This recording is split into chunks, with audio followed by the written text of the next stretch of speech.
Hi there, my name is Rima. Welcome to MCSI. In this video, we will discuss the steps involved in the risk identification process. The first step in the risk management process is risk identification. Risk identification is the process of detecting and listing all potential risks to the organization's assets and critical business processes. The goal of risk identification process is to identify all risks that can impact its performance, operations, or reputation. The risk identification process consists of 5 major steps. Let's review these steps one by one. The risk identification process begins with identifying the company's information assets and their value to the organization. Assets may be tangible, such as computers, facilities, and supplies, or intangible, such as reputation, data, and intellectual property. Value of the asset can be based on its sensitivity or criticality for the organization. Determining asset value is the first step to understanding what security controls are required and the funds that should go towards protecting it. The next step is to determine the potential threats to those assets and the source of the threats. There are 3 main threat sources.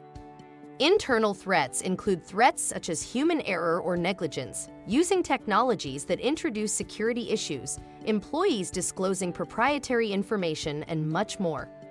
External threats include threats such as espionage, criminal hacking, fire, floods, power failures, supply chain interruption, and much more. Emerging threats are those threats that are new or newly introduced to the operating environment. The indicators of emerging threats include unusual activity on system, repeated alarms, slow system or network performance.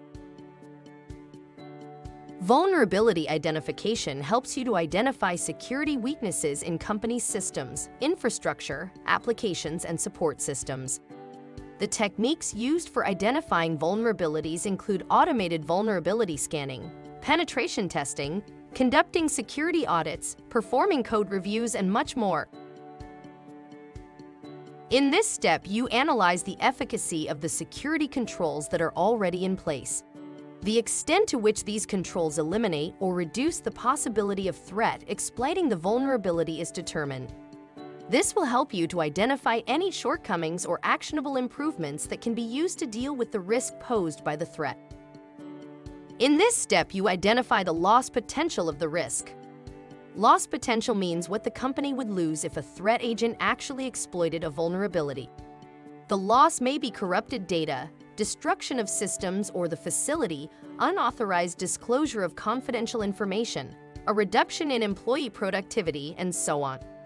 Some factors that should be considered while determining the consequences include the type of vulnerability, the capability and motivation of the threat source, and the effectiveness of security controls.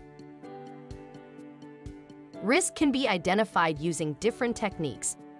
Historical or evidence-based method involves reviewing the past issues or security events to identify risks. In a systematic approach, a designated risk team examines business processes to identify potential points of failure. Using inductive method, the risk team examines a specific business process to determine the possible point of attack or compromise. Risk identification should not be a one-and-done process. It is because risks evolve and new risks appear over time.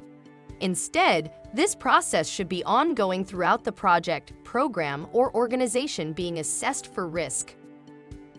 If you like this video, please hit like and share this video on social media. Don't forget to subscribe to our YouTube channel to receive more videos like this one. Join our online community of students learning useful cybersecurity skills if you haven't already.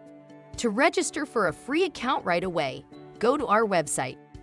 Happy learning and see you soon!